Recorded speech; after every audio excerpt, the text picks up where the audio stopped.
Fire! Wind! Water! Heart! Go planet! By your powers combined, I am Captain Planet. Captain Planet, he's our hero. Gonna take pollution down to zero. He's our powers magnified, and he's fighting on the planet side. Captain Planet, he's our hero. Gonna take pollution down to zero. Gonna help him put us under bad guys who like to loot London. You'll pay for this, Captain Planet. We're the Planeteers. You can be one too. 'Cause saving our planet is the thing to do. Hey everyone, welcome to Modern Topography. My name is Faith J. McKinney and I am joined by curator the mayor, Genesis Torres. And I will say we played that song, right, because we had this conversation yesterday, and we always do. If you're familiar with these talks, we always have this intro music. And the panelists today are, we like to say, Planeteers. Their practice aligns with keeping us thinking about the future, sustainability, the climate, keeping us safe. So as an 80s, 90s kid, Captain Planet seemed like the appropriate song to begin with. Universal. For sure, yeah. So I want to thank you all for joining us. We have a really amazing program tonight. I'm really excited to hear from these panelists. I think it's really important to start, as we normally do, with this land acknowledgement.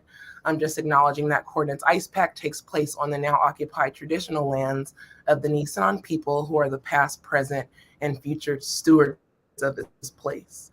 And this conversation in particular, I really love saying this is not your land. Again, these artists are really thinking about ways that creatively, right? They're amazing installations, but really thinking about how we all do our part on Earth. So without further ado, I will pass it over to you, Mayor, and let you introduce these amazing panelists. Looking forward to it. And I will note, actually, I should say this before we start, is I really want to thank Muzi Leroux. A lot of the photographs that you will see are coming from 18% Labs. Muzi was also a Coordinates installation artist. We also have some photos from Atlas Lab and Dan Tran Growetry and Jodi Connelly, and Omni Creative, as always. So yeah, let's get the show started. Hello, everyone. Thank you for joining us today. I'm really excited about this topic and how we can reclaim the use of land and space for artistic activation. And someone who's joined us today is Dan Tran, who is a trained architect, organic farmer, and public servant. Dan Tran is drawn to how rural and/or urban relations shape art, climatic, cultural, and ecological resilience. Thanks for being here, Dan. Thank you, Genesis. Good to see you again. Yeah, definitely. And the next artist I would like to introduce is Kimberly Garza. Kim is the founder and principal at Atlas Lab. She is a land architect, artist, and educator with 15 years of experience working with private and public developments across the country. Thank you for joining us, Kim. Hey there. Happy to be here. All right. Good to see you. And I would like to also present our third artist of the night, Jodi Connelly. Jodi's work investigates the complexity of the human relationship to nature and the environment through site-specific environmental interventions that include photographic documentation, sculpture, and drawing. She explores issues of climate change and the effects migration and development have had on native ecosystems over the past 400 years. Thanks for joining us today, Jodi. Thanks for having me. Happy to be here. All right. It's so great to see all of your lovely faces. And speaking about our relationship to nature, can you all share kind of a moment that made that passion to pursue nature in your career? Can we start with Kimberly? Yeah, I think what drew me to pursue environmental art and in a design field is really kind of growing up in the burbs and just seeing how just kind of the destruction of the environment and the landscape around me. I was just always curious why parking lots had no trees, why sidewalks would end, vacancy, but really kind of the lack of canopy.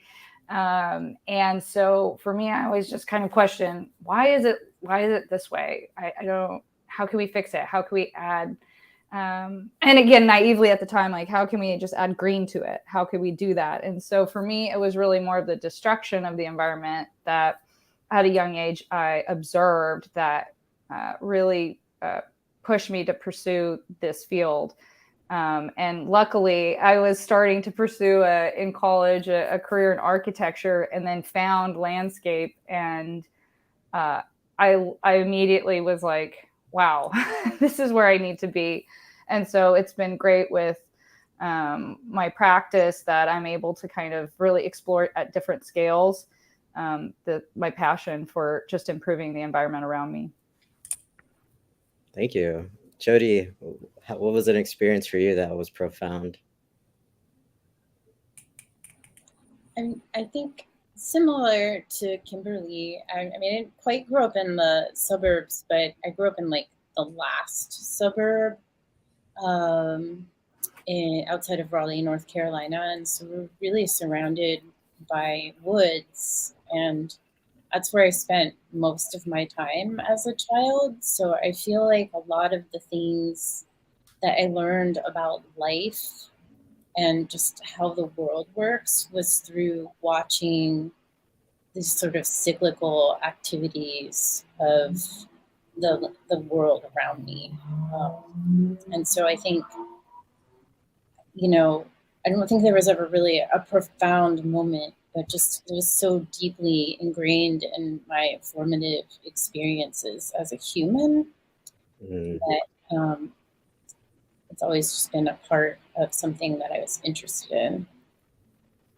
Yeah, I could definitely feel that relationship of taking nature walks and automatically wanting to reassemble what that meaning is of my human connection to nature.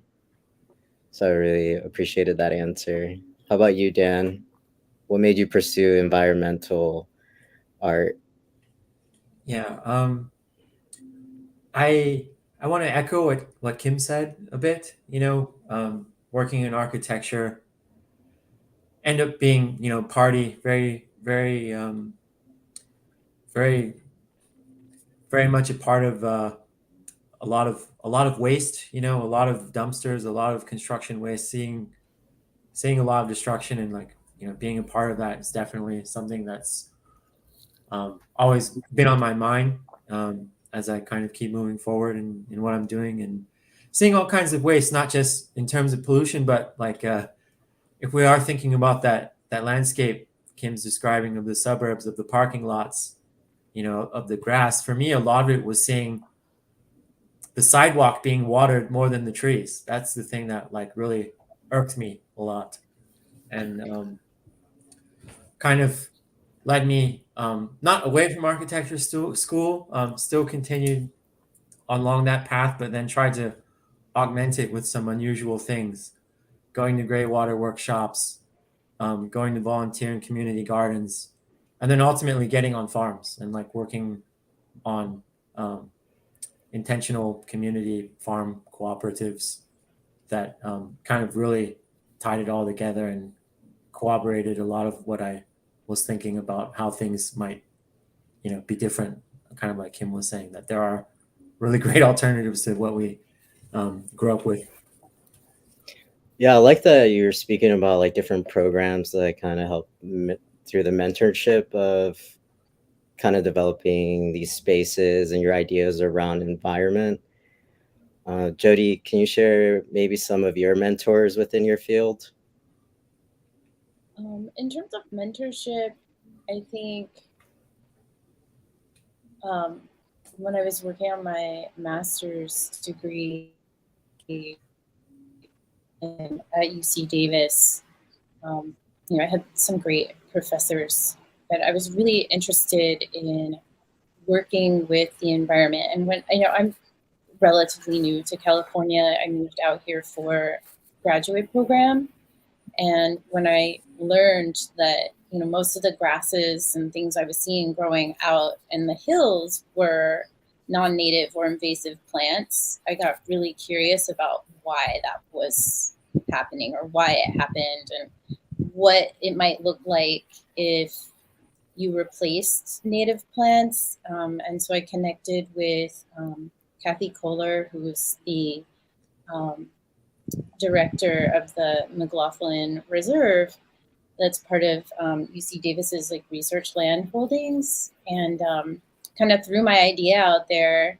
And even though I think from a restoration perspective, I was doing it all wrong, she was like, yeah, do it. See what happens. And,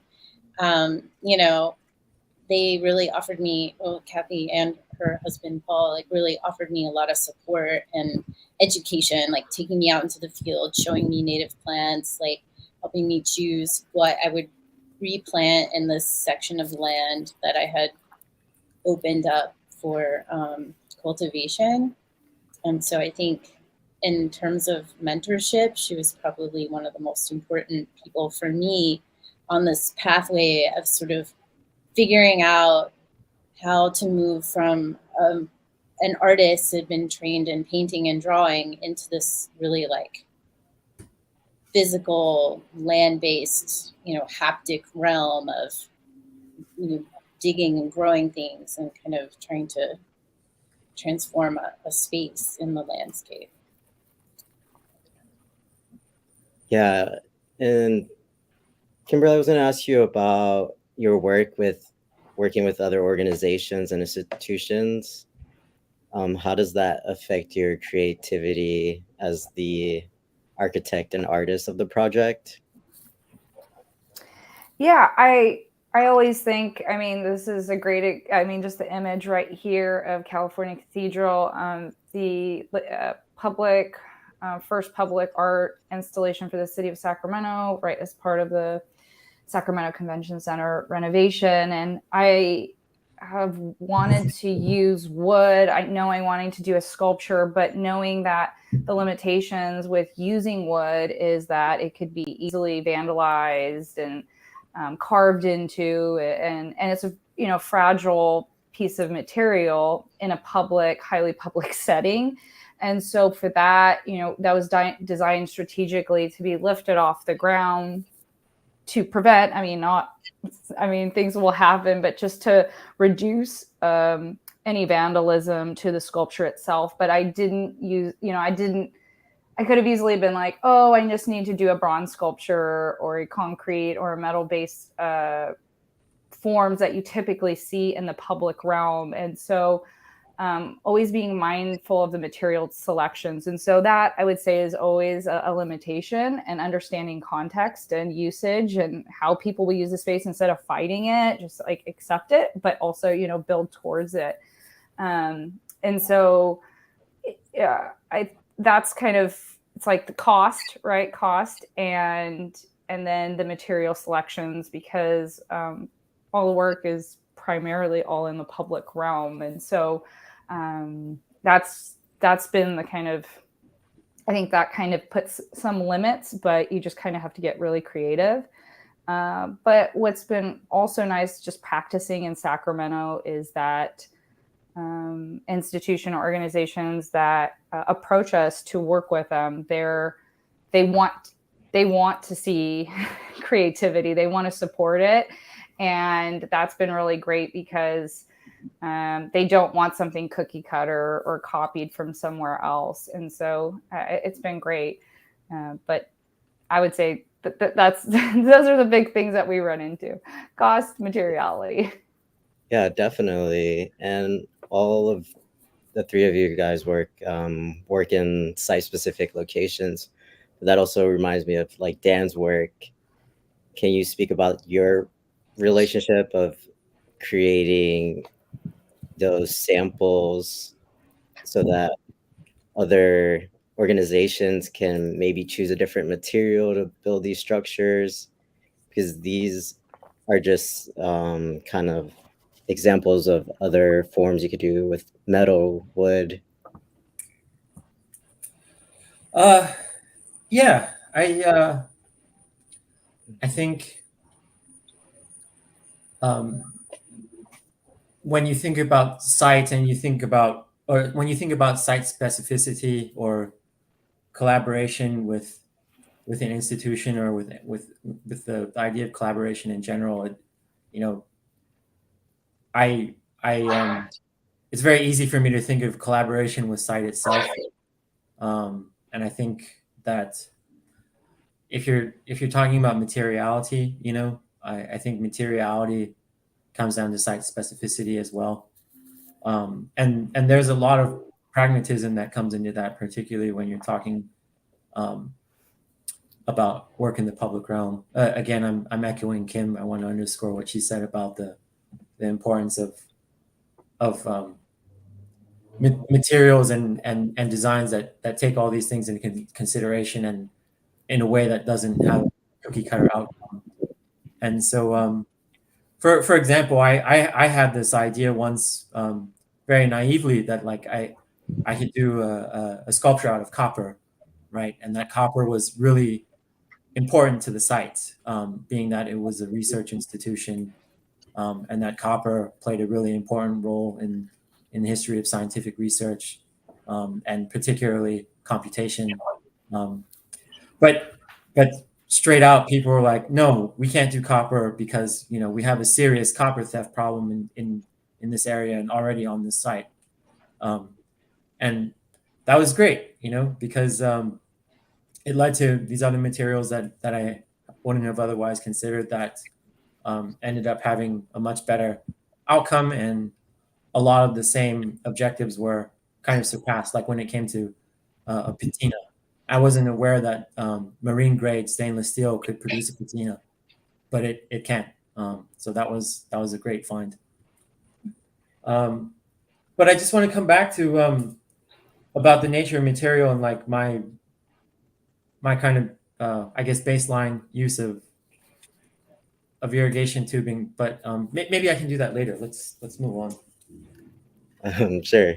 I was gonna ask Jodi about that as well. Like, some of your work was collaborative, but also conceptual in your installations. Can you speak about the importance of the soil within your coordinates exhibition, embodied terrain? Yeah.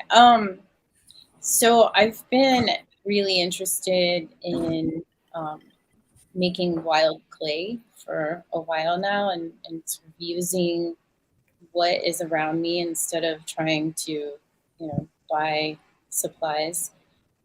And for this particular project, I wanted to install the cloths with the mud on them, and I really didn't want the room to feel like a square. I really wanted to try to break that space a little bit and create something more round, and also like continue what was happening in the center of the room out towards the walls, so it felt more like a landscape, or to create this kind of illusion of horizons in the corners, and then also use a circle, sort of a universal symbol of the earth and where we are. But the soils were all taken from places where I've lived in California. So the ones in the center were from a farm that I lived on in Davis, and then the soil all around the outside was collected from, not in my backyard, but in my neighborhood. There was somebody who was removing soil to install a driveway. So I was like, hey, can I take that? So I just went and got a couple of truckloads of that and just kept going. And he's like, yes, please take it. So, it was kind of an interesting exchange, because like I really saw like this value in this thing as something I wanted to use in my work. And he really saw it as a nuisance. Like it was occupying space. He get there anymore. So the exchange was kind of interesting. But I also just think it's very elemental material, and it's very alive. So that's also interesting to me. Oh, that is true, because Very alive. There's grass growing in the dirt. And that showed up at the very last week of the exhibition. Mm-hmm. So the organisms there were definitely vibrating in the room. Mm-hmm. And I think that's what also brought the presence. I mean, it had like this scent of freshness from the soil, but it really transported you. And so, Kimberly, how about your importance of using wood for this exhibition? Well, I thought it was, well, for me, I'm usually doing, installations outside. And so it was a huge shift and lift to transport this installation inside. And so it was really, it was like bringing the forest to the site. And so that was a journey, but it was also strategic. I feel like I've gotten smarter about doing work where it could be more modular and where we could, because at first it was like working with the Urban Wood Rescue Program, got these salvage pieces of redwood, understanding that redwood is the most readily available in Sacramento. It's the trees that take the most water and that are going down and really struggling with the drought. And so there's a ton of it. So the city takes these trees down, put them at the Urban Wood Rescue Program. And so they're available to the public at a small cost. But it was great that I was wanted to bring these giant logs in. And I was like, how do we do this? And how do we tell this story about drought and how we're changing? I mean, a kind of iconic neighborhoods, or as you move through Sacramento, you see these redwoods that kind of define spaces and frame our communities. And then how do we bring that into here and tell the story about how they're threatened and that they're no longer going to be part of our landscape. But similar to kind of the soil, it was interesting that using the redwood mulch started to build its own.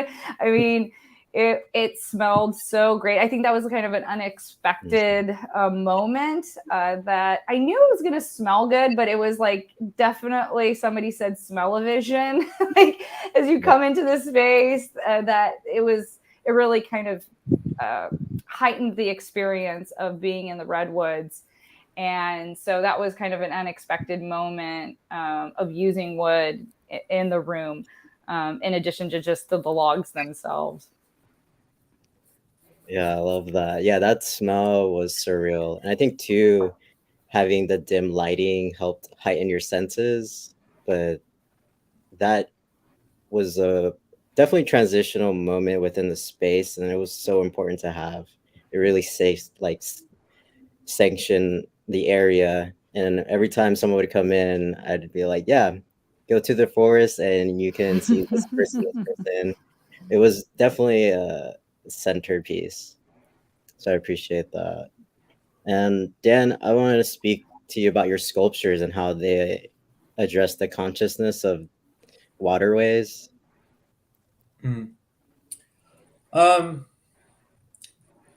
Well, it's kind of like my own journey, really.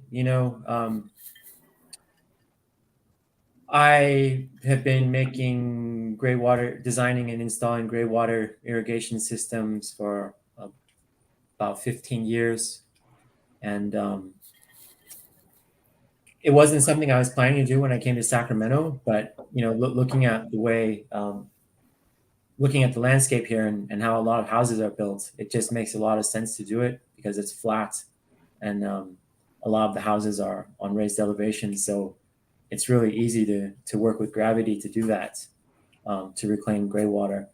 And then we had this really wet winter in 2016. And so everyone, lost interest in gray water systems. And so I got some time and space to kind of think more creatively. So I was using my materials for gray water irrigation systems to make sculpture, and it made sense for a while, and it still does to some extent. But working with plastic as long as I've had, and kind of with the goals I have in mind, really, I'm trying to kind of be more direct about how sculptures can improve water consciousness, for example. And for me, that was about coming to UC Davis, and with the goal in mind of finding more environmentally responsible materials. TV9 was a big part of that. Learning about ceramics, and ceramics aren't always so environmentally friendly or resilient. But one of the things I really was able to come away with, and I'm still working on, is how we can kind of use the tradition of oil making. Oil making is using unglazed ceramics as permeable water vessels that you can bury. And so I'm trying to build off of that, where sculpture can take place above and below ground and keep continuing to have more ecological pragmatism. So rainwater capture is sort of something I've been working on, and again, something that Sacramento is very well poised for. We have quite a bit of rainfall. It's a bit sporadic, but all the more reason to kind of integrate that with our stormwater management and kind of articulate it in new ways. I don't know what you have in mind when I say something to you like rain barrel or water cistern, but I imagine it's not something in a creative context. And I think it can be. Yeah, definitely. That's kind of what I admire about all of your guys' work, is that you transform the natural landscape using the material itself. And so that's reintroduces the nature in a more contemporary sense. So that's kind of how I felt walking through Kimberly's exhibition. Like, these slabs of wood, they've been cut down, and the next step is manufacturing something, but what is that product? What are we going to do now with this wood? And I felt like the exhibition also called to that.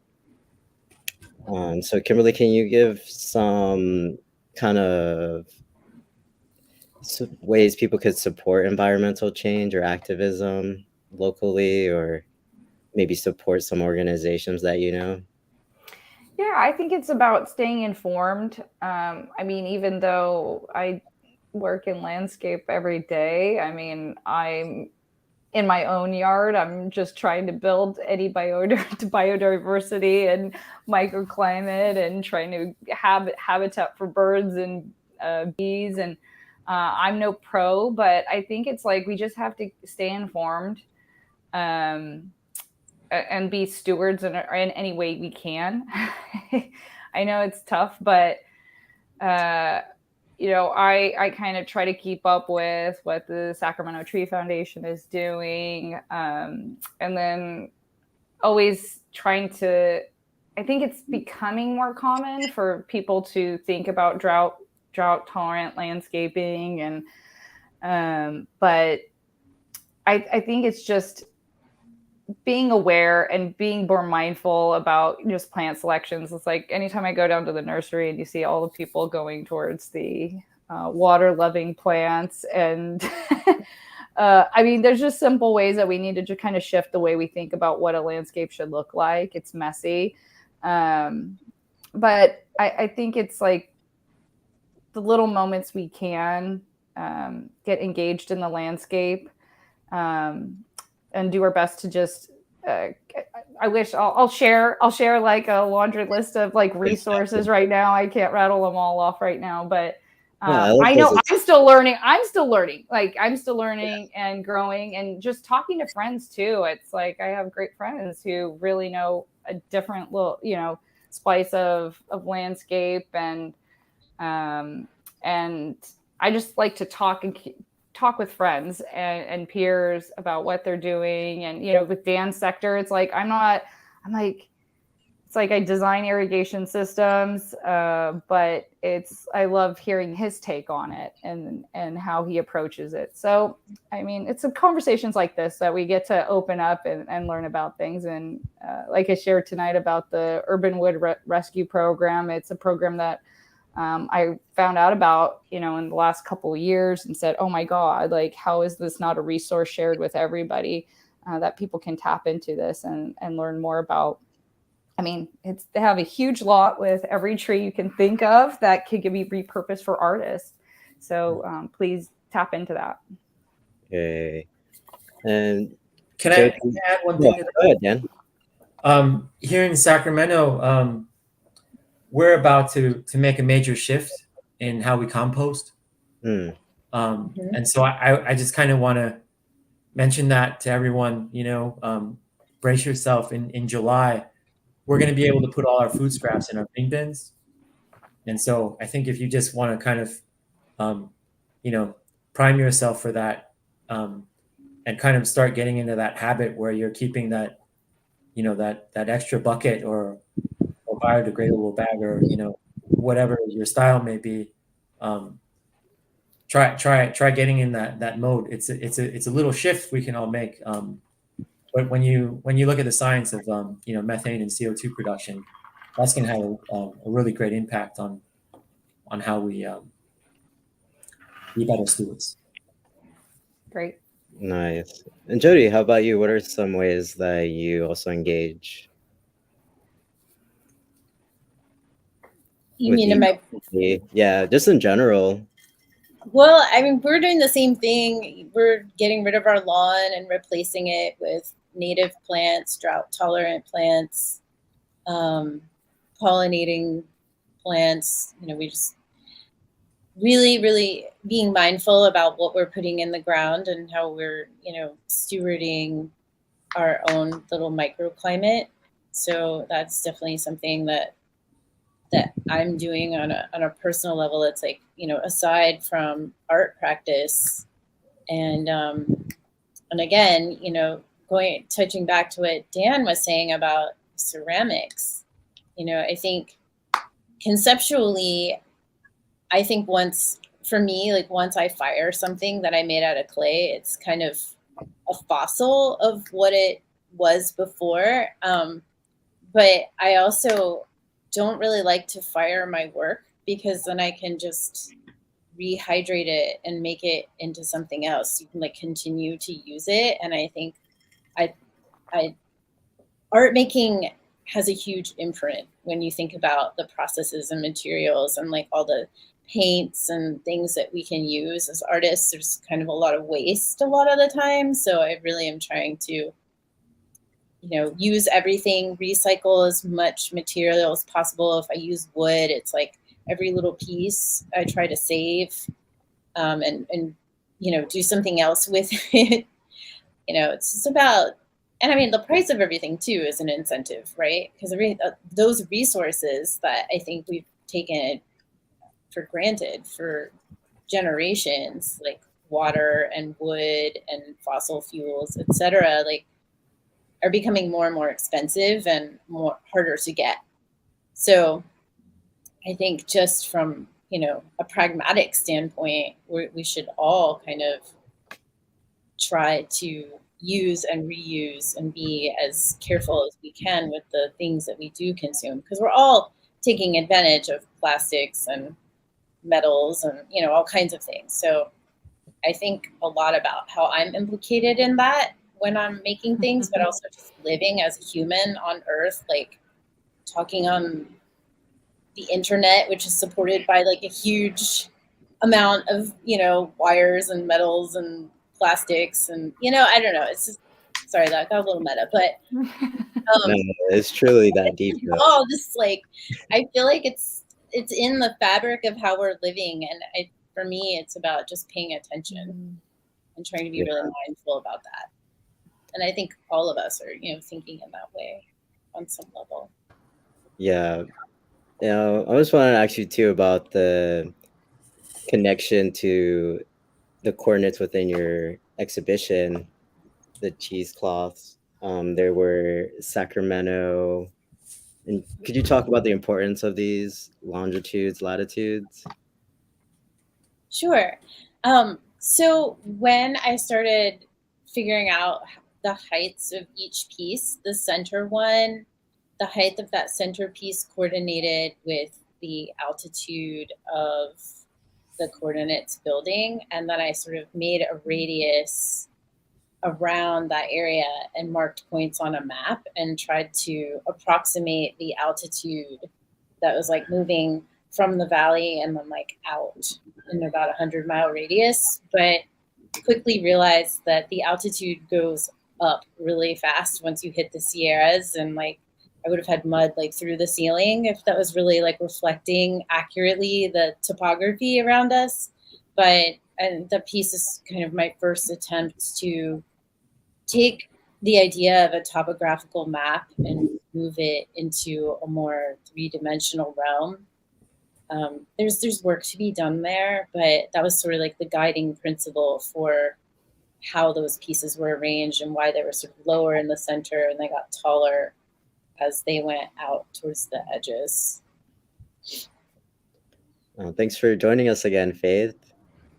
Yes, hi. I thought this was a good time to jump in. I wanted to say thank you for asking the question about what can we do next, because I feel like a lot of visitors interacted with your work, each of your work, and they left with that feeling, right? And I would be remiss not to include Anna Davidson, who also had a really powerful piece when we talk about modern topography. Here's a still image, and I think anyone that was in that room kind of remembers this.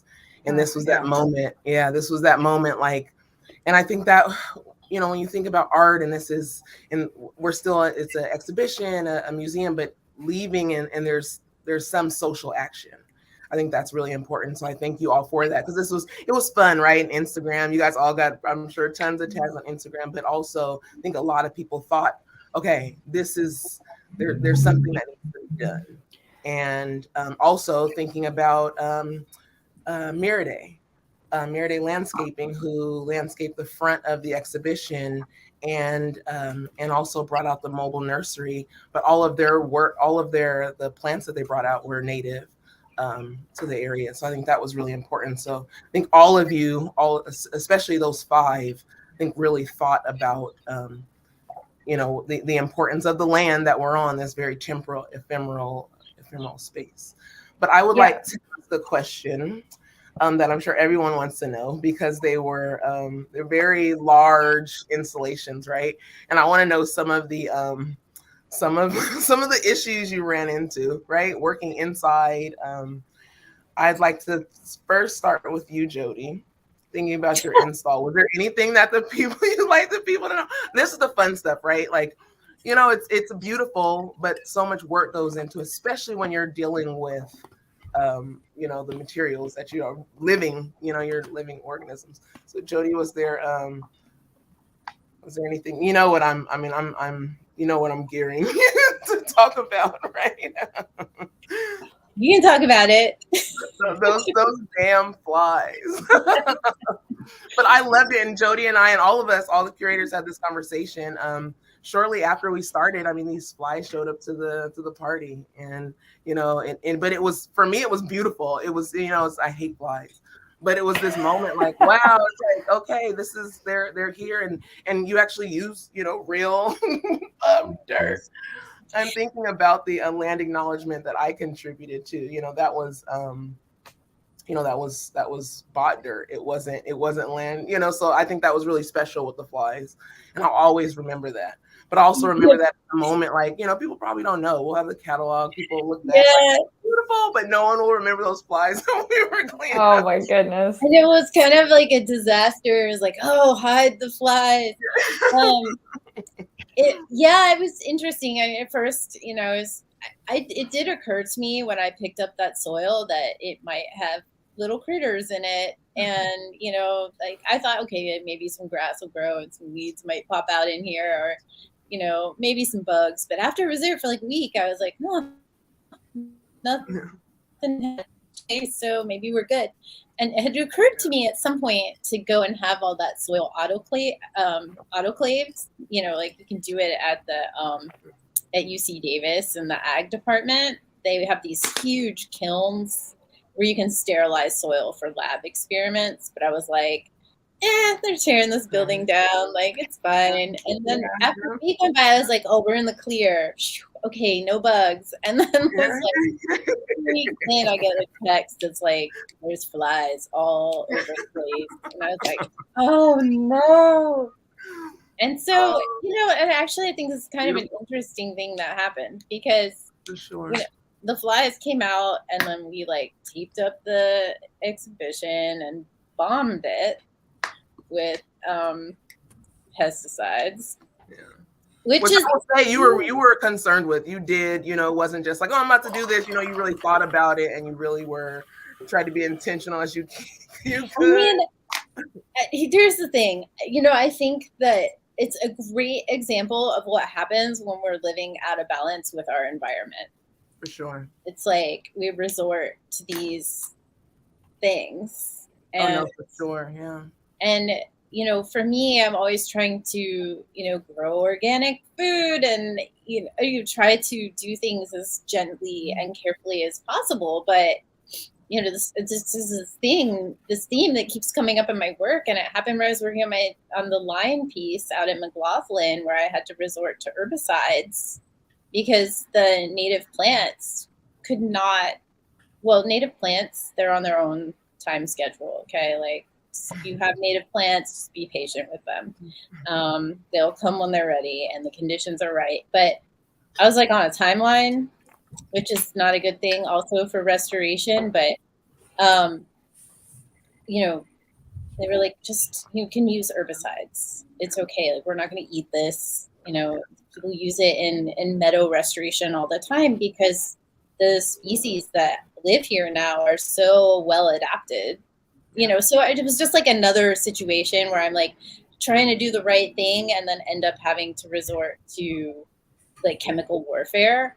So I guess now I love hearing the story. So I think that's what's important. And so for Kim, I mean, did you ever think you'd be painting a ceiling black? Thank you, Faye. You go down in history as like I've never felt so supported doing an art project ever with Faith helping me paint the room.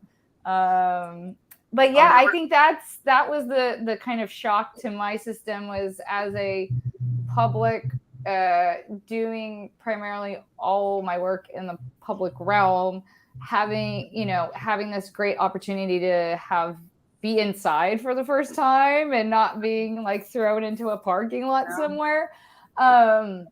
Was so great and I was like stoked about it, but I also was just not prepared.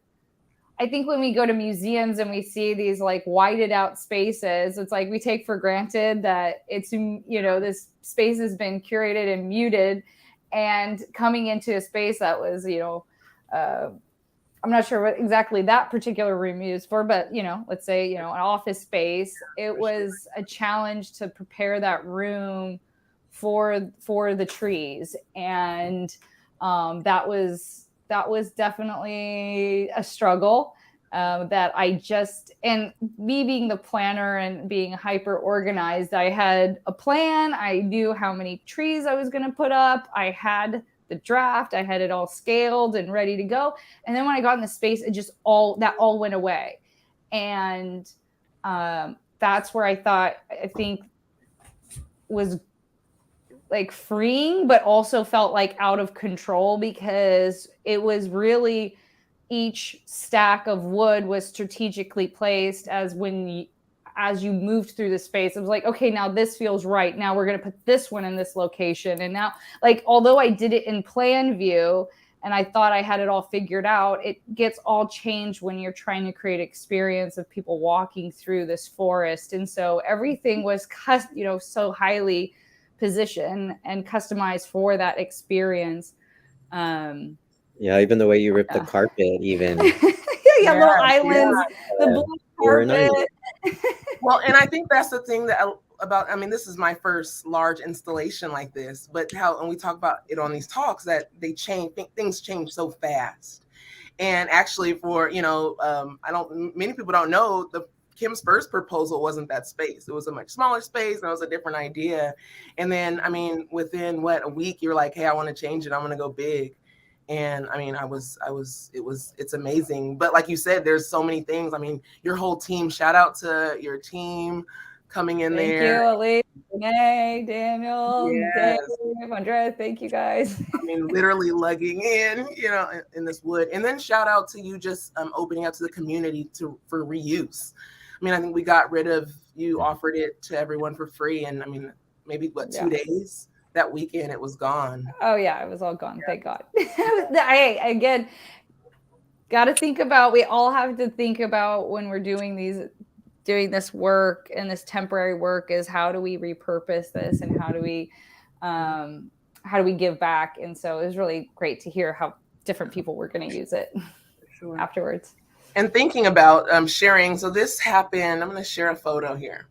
So this happened on the last last day, I believe. Yeah, it was the last day, or second to last day. No, And the men's bathroom overflowed, and this water just spilled out while we're open. And if you look here on the screen, I kind of circled, but we see Anna's 81 degrees, which was this moment. And you know what's funny is people are coming up, they're like, is this part of the installation? Because this is Anna's room here.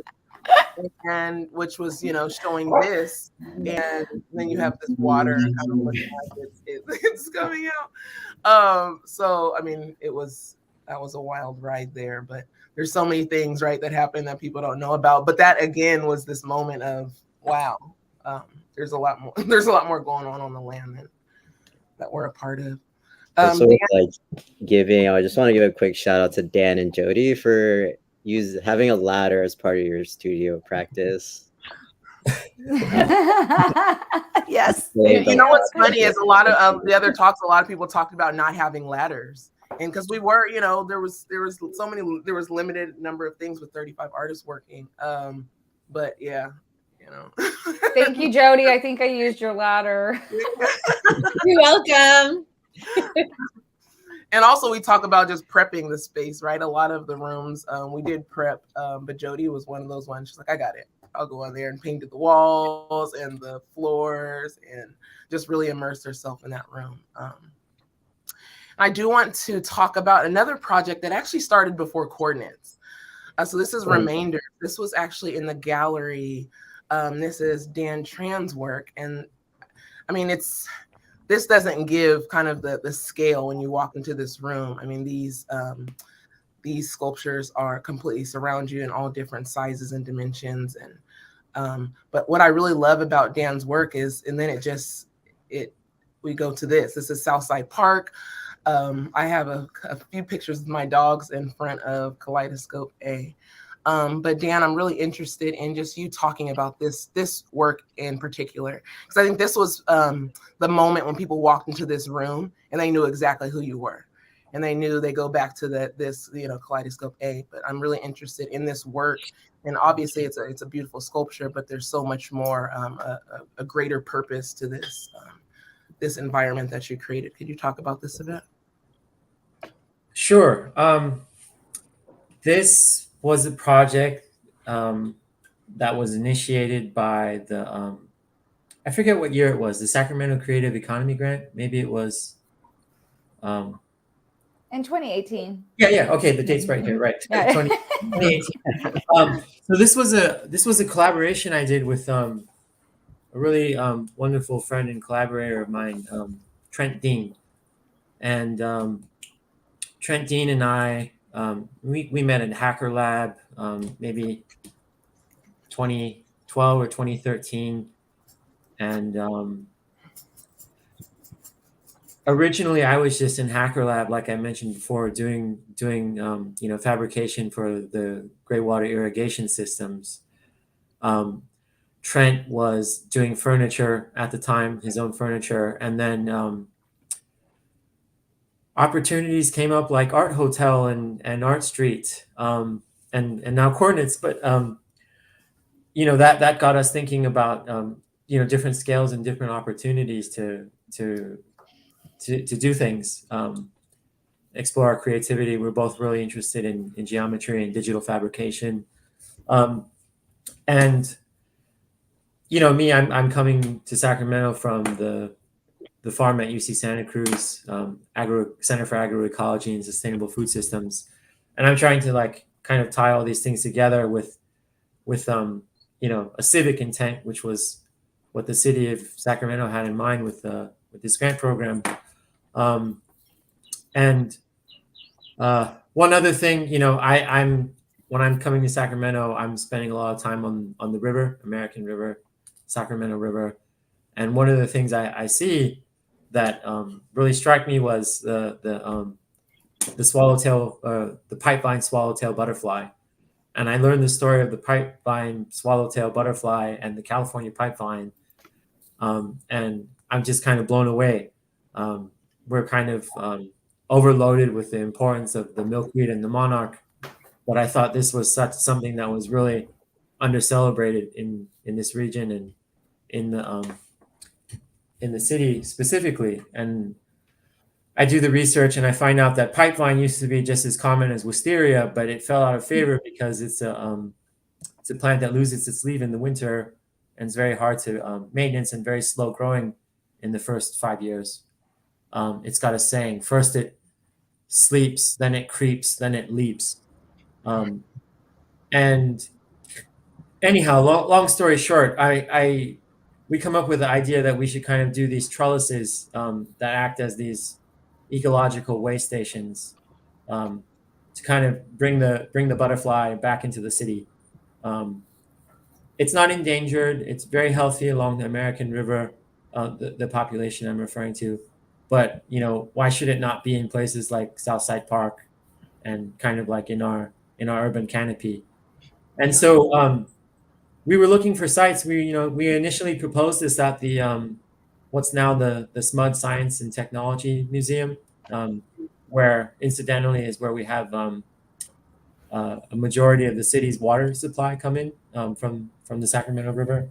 But we found some great collaborators with the Southside Park Neighborhood Association who really supported the project and wanted to take ownership of it. And so it kind of became well situated there, and working with Don Gensler was really supportive and building inroads with the community. So it's been there since 2008. The pipevine has matured a bit more, still has a bit of ways to go. The butterflies haven't found it yet. There's not yet a caterpillar population there yet. I was going to ask that. I'm like, yeah. Trent sculpture is actually doing a lot better. I think that has a lot to do with these kind of like micro nuances of these locations along the river, or excuse me, along the pond in Southside Park. But anyhow, it's called Kaleidoscope A because it's just the first in this series. So there have been several more since. And what you're seeing in that remainders exhibit in that room is a lot of the study models along the way for different sculptures, and not just large scale sculptures, but kind of other ideas too about other things. But I will say, I tell people to look up, because Dan will put a lot of his work in the trees. And I was amazed. Outside of Coordinates, we actually had them outside a few trees. And Dan, you're okay with people just taking them, right? Because actually, someone did end up taking those, which is wild. They just get a ladder and snip it down. But they're beautiful.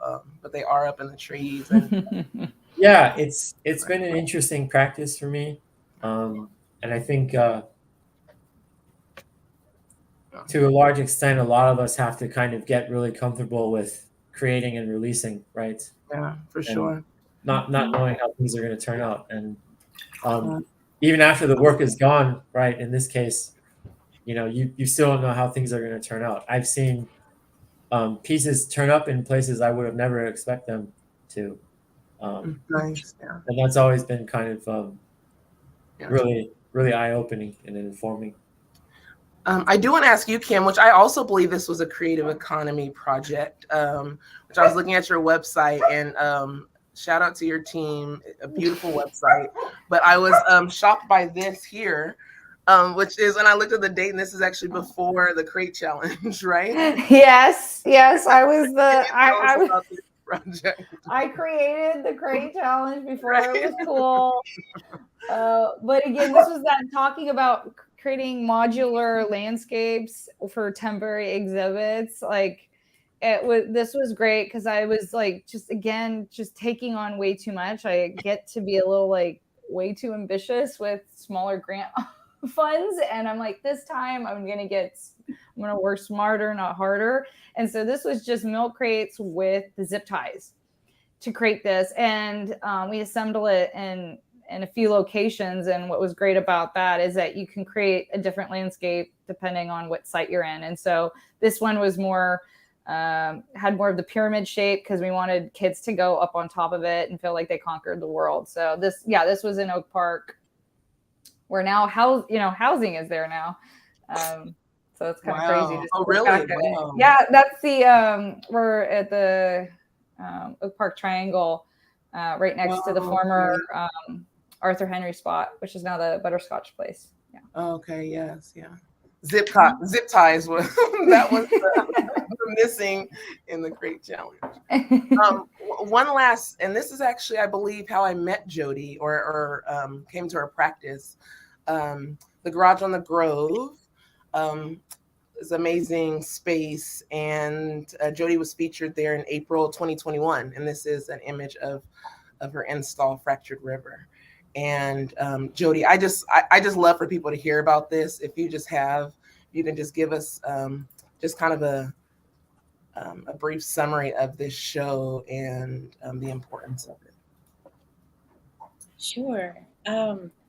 This was at the Garage on Grove, and I had been interested in doing an installation there for a while. So I met with Jen and Jefferson, and they were like, throw out your wildest idea. And we went back and forth, and I'd been thinking a lot about mining and the impact of mining on the California landscape. And he was like, I wanted to make a topographical map. I wanted to really like start experimenting with this idea of, recreating topography in an interior space. And we started talking about the Yuba gold fields, and I had been looking at Google Maps sort of at these like mining scars on the landscape, and then I had gone out there, and I was just kind of blown away by how strange this place is, and how this weird gravel pit of hills is completely formed by like runoff from hydraulic mining and displaced rocks and things. And we started talking about like the process of mining, and he was like, well, what would you really do like if no one was holding you back? And I was like, well, I think I would just enact this sort of violence of gouging out the land like on the walls. And it started off as like, okay, well, we'll do these, small things, and there'll be these tailings from like carving out the plaster. And then it just turned into this epic project that filled the space. But I got to carve into their walls. So this was kind of a wasteful project from an eco standpoint, because they had to replace all of that drywall. But physically carving the map into the space and then continuing it out onto the floor, so you could see like where it came up from the Yuba and river, and then like moves down into the valley and becomes this flood. It was exciting. It was a huge undertaking. I think it was originally supposed to be like 6 weeks of work, and then COVID got worse at that point. There was like a surge around the time that it was supposed to open, and I got an extra month, I think, to work on it, which helped the work kind of really evolve even more. So I'm very grateful to both of them for providing a space for artists to really stretch themselves, and anyone out there who wants to do something like that should reach out to them. Nice, thank you. So that's all the questions I had for you. I'm going to give it back to the mayor, but I just want to say thank you. I'm so proud as a curator, right? You pulled together 35 artists, and as I think about this project and what you all provide, I've always wanted to work with you in some capacity, and I love that you can go in kind of any direction, especially Kim and Dan, your work, you can go outside and actually see your sculptures kind of existing in the landscape. So I just want to thank you all for your time and for your energy. I will say that Dan, we've been together before Coordinates was even actually proposed in the gallery. And Kim, us on that wall, painting that wall, that's a special memory. Forever grateful, grateful. And Jodi, for sure, just that time that we spent. I feel like your space was definitely a meditative space for me. It was a space where I can go and you actually created that with the cushions and very intentional about the lighting. And so I thank you for that. So as whenever we do these talks, I get on mushy and say thank you, because I don't think you guys will ever know how important this, especially the inaugural Coordinates, but the work that you provided and you continue to do in our community. And it's cool, you make nice, pretty things, but also you are really pushing us to think about our footprint and what we're doing and what we're using, not just in this hyper local kind of Sacramento, but in the world. So thank you for your practice and thank you for your time. Well, thank you guys for pulling us all together, and it's through your generosity and interest too that we're able to do these kinds of things. And I think that we're all very happy to. Yeah, you all went in like I wasn't. I mean, I have high expectations, and I said this especially about Kim when Kim changed her, and I was like, I've seen Kim's work. I'm like, whatever, you do it. I know it's going to be good. But you all just really, from Jodi lugging in, dirt at all hours of the night. I mean, there was just so many. It was just such a commitment of time, and Dan actually worked on a lot of the remainders in the gallery and had a space where Anna's install was. That was Dan's room for a while in the space. So yeah, thank you. Mayor, I will hand it over to you. I'm going to see if we have any questions in the chat or on Instagram. But thank you all for your time. This was a good conversation. Got me. Yeah, definitely. Also, you've heard some of our interactions or special moments within your exhibition, but could you also share with everyone a special moment you had during the exhibition or install? Can you answer that first, Kimberly?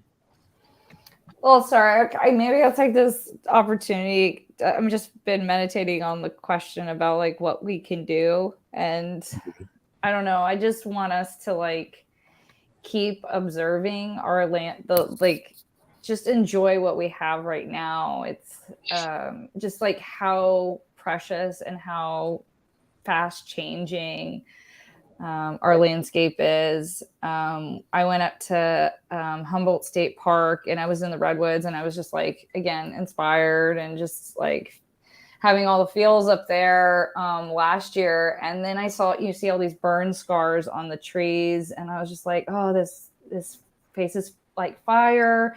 And I was just oh my God, I need to enjoy this now. It's going to change. It's going to change. It's going to change. And so, sorry, I'm just using this little moment to just keep saying, I think if anything, we just need to really enjoy the moments we have, because it's just, it's ever changing. And that's what just made me feel in the space that it's just so precious. Wow, I love that realization. How about you, Dan? You had any special moments or realizations during the exhibition? I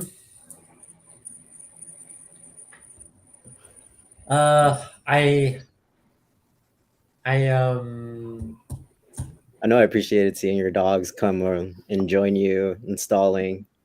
Also, how intimate your process of installing was.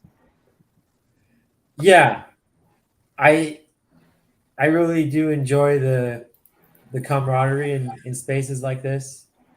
There were a lot of great conversations I had with people that I hadn't seen in a while, and this was just kind of like at a time where we were still all kind of locked down somewhat, right?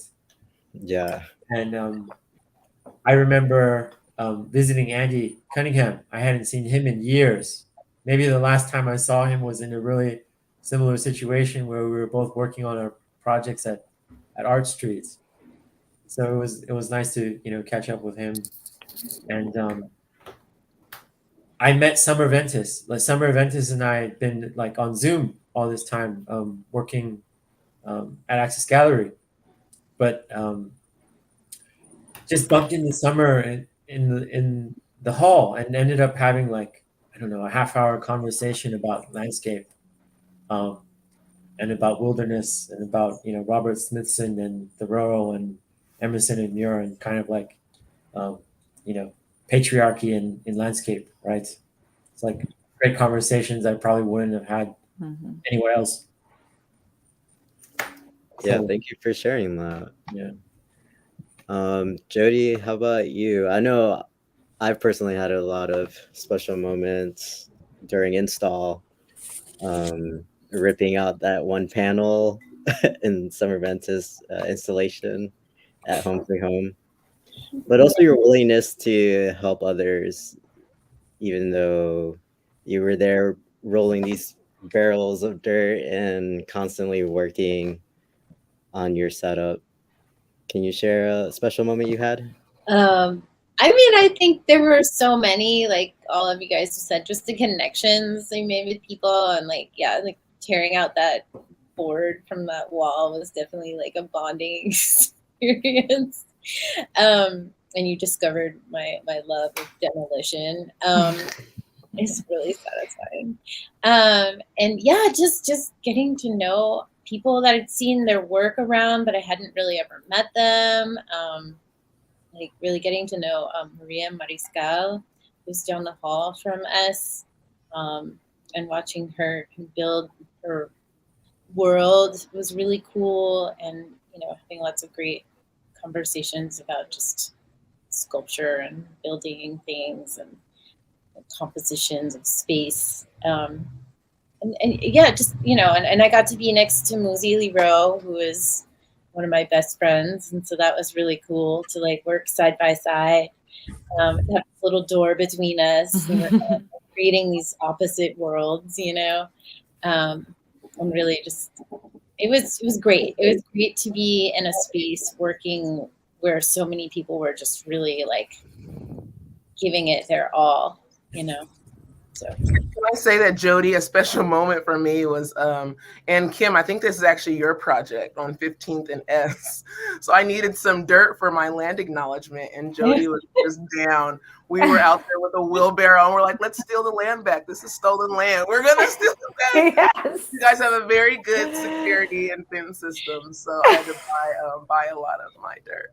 But that was a special moment. I really wanted to steal that land back for that land acknowledgement. But Jodi was ready. She was like, "What's up?" And we're like going down S Street with wheelbarrow. Soil. But then we got there and there's like all these fences everywhere, and we were like, Kim's like, "Yes." Yeah. Cameras. Yeah. Like maybe not. Like people are trying to usually steal metal. They're trying to take soil. Yeah. Cool. It's what a wheelbarrow of dirt. Yeah. After that copper. Yeah. Oh, that's great. All right. Yeah. So thank you all.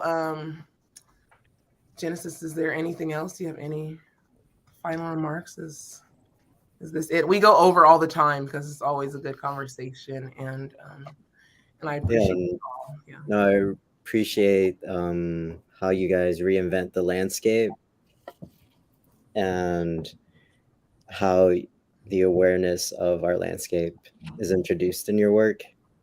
So I really appreciate not only the research and activism your work does, but also the beauty of it. So thank you for sharing that. Thank you, guys. Thank you, guys. Yes. Thank you. Thank you, Genesis. Yeah, one last question. Where can we find you guys next? There we go. Can we start with Jodi? Well, what do you mean? Like in terms of showing work? Projects. Yeah, I have projects. this top Showing secret. work. I have a top secret project brewing that I don't want to talk about yet, but I'm working on some things that are exciting to me that have stemmed from some of the things that I learned from the Coordinates exhibition. Ooh. So I'm kind of playing with that, and yeah, I don't have a show planned at the moment and a venue, but I'm doing a lot of research right now and kind of cooking up some new stuff. So Nice. stay Nice. tuned. Keep those Yeah. marketing ready. How about you, Kimberly? Any unique projects coming up? You're aware Yeah, about? I mean, I have a ton of projects in the works downtown, but my next kind of art focus and research is looking at tree canopy coverage in disadvantaged communities, and just kind of trying to better understand inequities in tree planting and investment in South Sac and North Sacramento, and how that impacts health and people's ability to be outside comfortably. And so that's my kind of next focus. I've been wanting to do this work, and I'm just finally think I have some space and time and bandwidth to really take that on. So that's what I'm working on right now.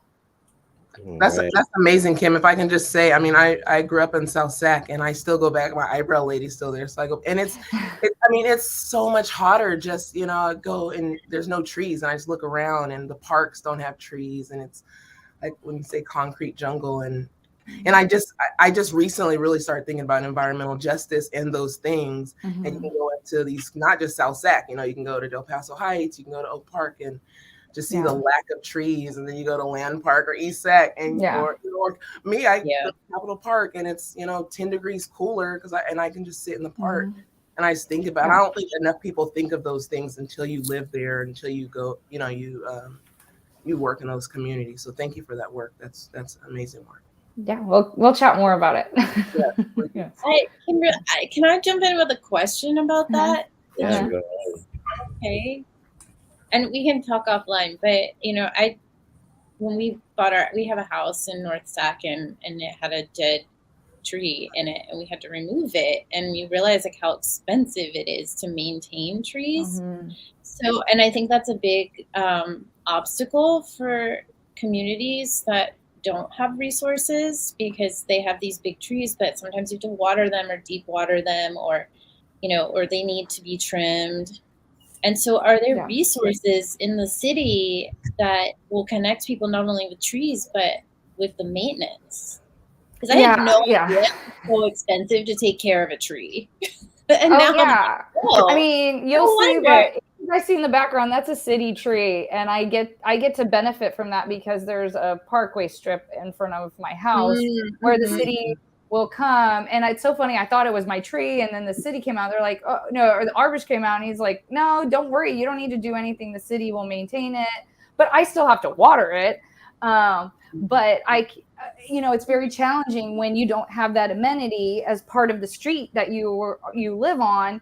And so I'm going to be looking at that. That's the research I really want to start to do, is how are streets configured that just create automatically a disadvantage. And so I will look into that and get kind of hopefully answers to that. Let's check back. I would love to check these. Yeah, love that. How about you, Dan? Where can we find you next? I just finished a really hard quarter in grad school, and so now I have some bandwidth to clean up and organize my studio, which has been really really prolonged. Something I really needed to do. I have some Jodi, like you, I have a top secret project I want to not talk about or think about, but just keep my fingers crossed. And then I'm really curious about, where we're going to see the next coordinates, and like just based on this conversation we've been having, I'd really love to see you all do something outside, kind of the same energy and ideas about land and landscape you're thinking about that you're able to do in a warehouse, in a former news studio downtown, apply that kind of best practices and lessons learned to something like Kim is talking about, some sort of overlooked, disadvantaged space in more peripheral part of the city. Absolutely, yes, yeah. We've absolutely been thought about it. About that, yeah. But just like that, just like that, it's top secret, their next location, but definitely considering the outside. Yeah, I mean, coordinates, we take that very serious. It's not necessarily about the exhibition itself, but how are we responding to land itself? Yeah. Yeah, no, I love that you bring that up, Dan, because we've thought about it, and I want to make sure. We've had some developers, and there's other land that's similar to coordinates. It's going to get demolished but I want to make sure we're not just going in and adding this value to the land that gets destroyed, and none of the artists can even afford it. I want to make sure that we're responding, and and Kim, you got me. I'm like excited to be thinking about that. I've been really interested in environmental justice, and that's all I've been thinking about. So I'm sure coordinates will have those intersections for sure. It has to. All right, and just thinking about new development, how the artist can play a role in that as well. For sure. I mean, we know about the 1%, but what does that even look like, and has that access to be chosen to be one of those artists? So the next talk for sure. That's the next talk. Yeah. All right. Well, thank you all again.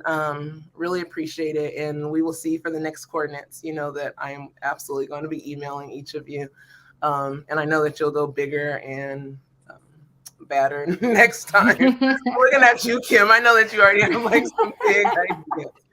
Oh, I've been ready sketching. So. Well, thank you guys. All, Dan. Yeah, thank you. Thank you. Thank you. Good night. All right, another talk. Damn, that was great. Yeah, no, that was wonderful. I learned a lot. Yeah, it was really exciting. The Planeteers, right? The Captain. Yes. Let me earn my badge too. Yeah. I love that about these talks. I leave feeling like some renewed energy, and just talking about even the next coordinates or what the work that they're each of them are doing, or the secret work. I already know that even Dan and Jodi being secret, like I know that there's something amazing coming. Definitely. So I want to take this time, as we always do, just to say thank you to these sponsors that helped us even make coordinates a thing on this land. So thank you. We are able to pay some stipends to each of the artists and cover all materials and prep. So we want to thank each of these sponsors for allowing us to do that. All right, my friend, until the next one. Right. See you the next episode. All right. Bye, everyone. Thanks for joining.